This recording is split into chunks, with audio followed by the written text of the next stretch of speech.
हमारे प्रभु एवं उद्धारकर्ता यीशु मसीह के सर्वश्रेष्ठ एवं अतुलनीय नाम में हिंदी अप्पम के सभी श्रोताओं का हार्दिक अभिनंदन। आज दिनांक 9 जनवरी दिन शनिवार सन 2021 का मनन के लिए पाठ। आज का शीर्षक है शांति का राजकुमार। यशायाह उसके 9वें अध्याय के 7वें वचन में हम इस तरह पाते हैं, उसकी प्रभुता सर्वदा बढ़ती रहेगी और उसकी शांति का अंत ना होगा। अजीजों, जब कोई बच्चा पैदा होता है उसके बाद एक आदर्श नाम चुनने के लिए लोग गहराई से सोचते हैं। बच्चे के पिता अपने पूर्वजों के नामों में से कुछ का सुझाव देंगे, माँ अपनी तरफ से कुछ कोशिश करेगी। इसके अलावा बाइबल से एक नाम भी सूची में जोड़ा जाएगा। इस प्रकार 3 या 3 से अधिक नामों की संभावनाएं बन जाती हैं। अंत में लोग तीनों में से किसी का उपयोग नहीं करेंगे, लेकिन बच्चे को एक नए घरेलू नाम से बुलाएंगे। यशायाह नबी मसीह के कई नामों को बताता है और ये नाम उसकी विशेषताओं पर आधारित है।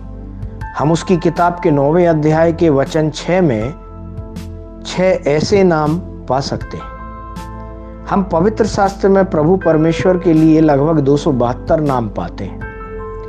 यशायाह ने यह व्यक्त किया कि यीशु मसीह शांति के राजकुमार के रूप में आएंगे और मसीह का वह समय इस्राएलियों के लिए शांतिपूर्ण होगा और यह उन लोगों को आशा देगा जो विरोधियों के शासन के अधीन गुलामी का जीवन जीते हुए कड़ा परिश्रम कर रहे थे। स्वर्गदूत भी यीशु के जन्म का सुसमाचार लेकर आए और बताया कि पृथ्वी शांतिपूर्ण शासन में आएगी। लेकिन चूंकि यहूदी यीशु में मसीहा को खोजने में विफल रहे, इसलिए वे शांति को जानने में भी असफल रहे।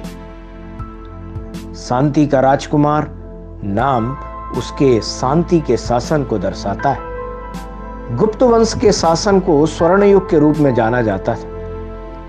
शांतिपूर्ण, भयमुक्त और समृद्ध जीवन इसका कारण था। एक बार शांति स्थापित हो जाने के बाद ये सभी चीजें अपने आप आ जाएंगी। आज दुनिया शांति के राजकुमार के शासन के अधीन नहीं है, लेकिन एक सांसारिक शासक के अधीन है। यूहन्ना 14वें अध्याय के 30वां वचन और 16वां अध्याय के 11वें वचन के अनुसार हम ऐसा पाते हैं। पाप करने वाले लोग शैतान के साथ मिलकर दुनिया को शांति से रहित कर देते हैं। जो लोग यीशु मसीह को अपने दिल में स्वीकार करते हैं, उनके पास हमेशा शांति होगी। डीएल मूडी के संदेश को सुनते हुए एक व्यक्ति की अंतरात्मा ने उसे कचोटा, लेकिन फिर भी वह यीशु मसीह को स्वीकार करने के लिए तैयार नहीं था।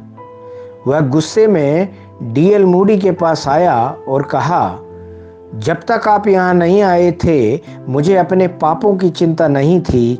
जब आप नियमों और न्याय के विषय में बात करते हैं तो मेरा मन नरक की तरह जलता है। आपका उद्धार के बारे में बात करना मेरे मन को दुखी करता है।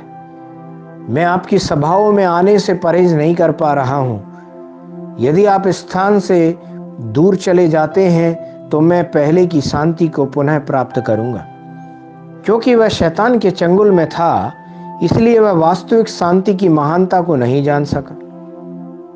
परमेश्वर के प्यारे बच्चों, क्या आपके हृदय ने उस वास्तविक शांति को आत्मसात किया है जो कि शांति का राजकुमार आपको देता है?